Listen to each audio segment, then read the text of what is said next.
Hello bachcho, let's see this question. The question says, at 40 degrees Celsius, a brass wire of 1 millimeter radius is hung from the ceiling. A small mass M is hung from the free end of the wire. When the wire is cooled down from 40 degrees Celsius to 20 degrees Celsius, it regains its original length of 0.2 meter. The value of M is close to coefficient of linear expansion and Young's modulus of brass में दे रखा है और जी की value हमें 10 metre पर second square दे रखी। तो इस क्वेश्चन में हमें कह रहा है कि हमारे पास एक ब्रास वायर है जिसे हमने सीलिंग से लटका दिया। इसका लेंथ ओरिजिनल लेंथ हमें 0.2 मीटर दे रखा है।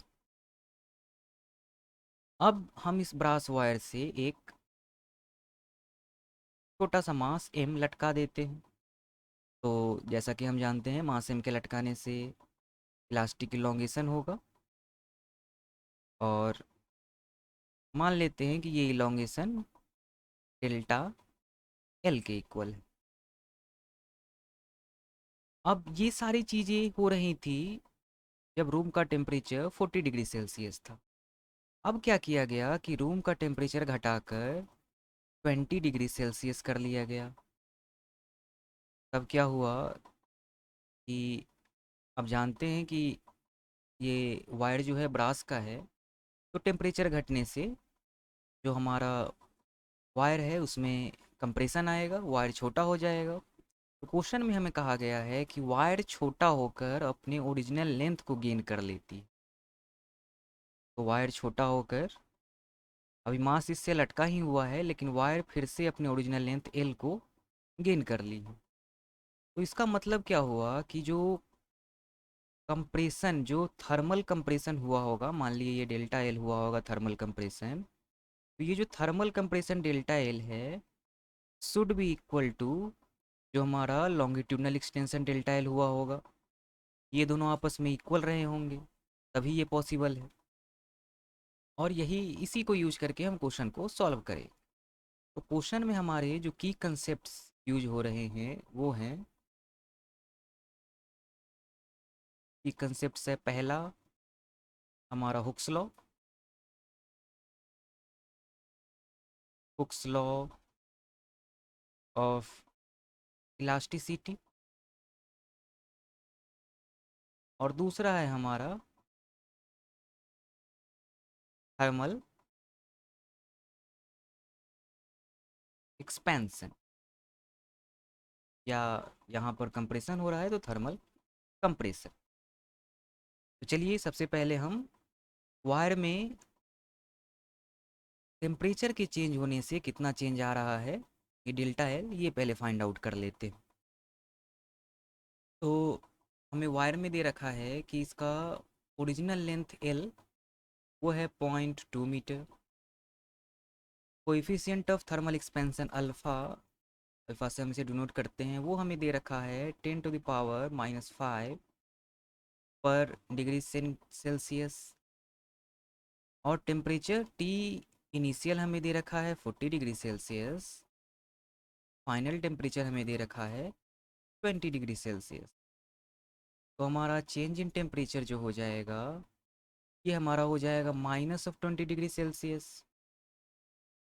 और ये माइनस शो कर रहा है कि टेम्परेचर में डिक्रीज हुआ है। हम माइनस साइन हटाकर इसे फॉर्मूला में यूज करेंगे ताकि हमें वैल्यू जो है वो पॉजिटिव मिले, ताकि हम आगे इसे इलोंगेशन से कंपेयर कर सकें। तो हमारा फार्मूला क्या होता है थर्मल एक्सपेंशन या कंप्रेशन का? ये फार्मूला होता है delta L is equal to original length L multiplied by coefficient of thermal expansion alpha multiplied by change in temperature. तो चलिए सारे वैल्यूज पुट कर लेते हैं। तो यहाँ से हमारा डेल्टा एल आएगा, ओरिजिनल लेंथ है हमारा 0.2 metre multiplied by coefficient of thermal expansion 10⁻⁻5 पर डिग्री सेल्सियस, और चेंज इन टेम्परेचर है हमारा -20। हम सिर्फ 20 पुट करते हैं ताकि वैल्यूज़ हमारी पॉजिटिव आए। यहाँ सेल्सियस सेल्सियस को डिवाइड कर लेगा और हमारा चेंज इन टेम्परेचर के कारण जो चेंज इन लेंथ है, डिक्रीमेंट इन लेंथ है, वो हमारा आ जाएगा 4 मल्टीप्लाइड बाई 10⁻⁻5 मीटर। अब चलिए हम लॉन्गिट्यूडनल इलोंगेशन जो वायर में आ रहा है वो फाइंड आउट कर लेते हैं। तो हमें दिया गया है कि वायर का ओरिजिनल लेंथ जो है वो 0.2 मीटर है। यंग्स मॉडुलस क्वेश्चन में हमें दे रखा है वो है 10⁻11 न्यूटन पर metre square. Radius of the wire हमें दे रखा है 1 मिलीमीटर, तो मीटर में ये हो जाएगा 10⁻³ मीटर। क्रॉस सेक्शन एरिया हमारा आ जाएगा पाई आर स्क्वायर, यानी पाई 10⁻³ स्क्वायर मीटर स्क्वायर। तो यहाँ से क्रॉस सेक्शन एरिया हमारा आ जाएगा pi multiplied by 10⁻⁻6 metre square. जो फोर्स हमारा एक्ट हो रहा है बॉडी पर, वायर पर, वो हमारा बॉडी के वेट के बराबर है।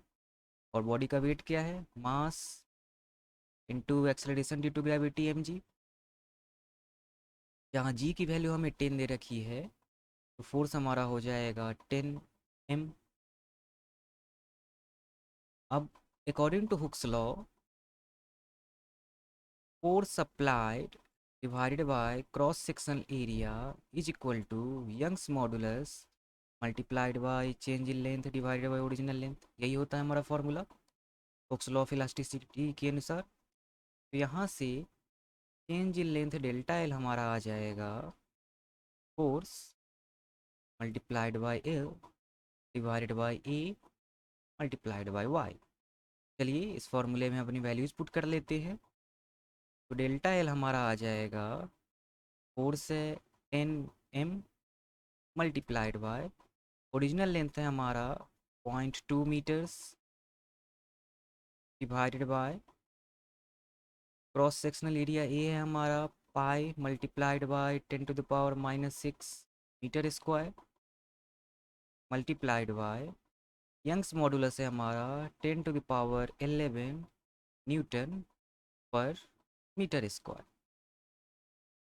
तो यहाँ हमारा मीटर स्क्वायर को डिवाइड कर लेगा और जो डेल्टा एल की वैल्यू आएगी वो हो जाएगी हमारी 2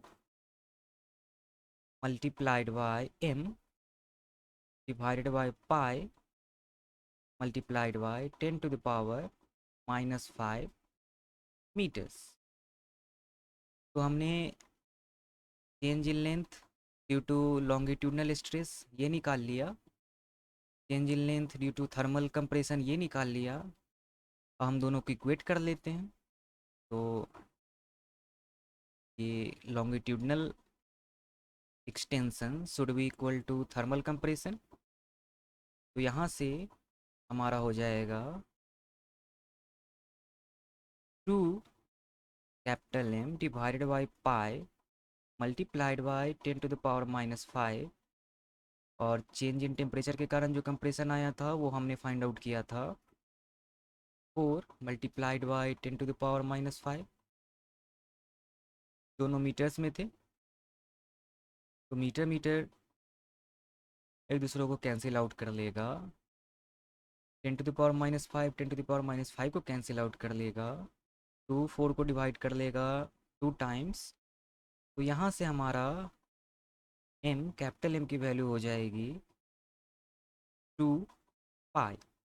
और चूँकि सारे वैल्यूज़ हमने SI यूनिट में पुट करे थे डिग्री सेल्सियस को छोड़ के, जो कि डिवाइड हो गया था, तो ये वैल्यू हमारी आ जाएगी केजी में। तो यहाँ से मास की वैल्यू हो गई 2 मल्टीप्लाइड बाई 3.14 केजी, या मास की वैल्यू हमारी हो गई 6.28 केजी।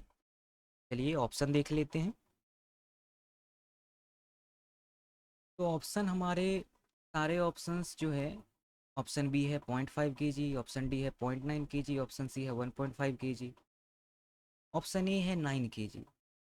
तो जो हमारा मास आया है वो है 6.28 kg।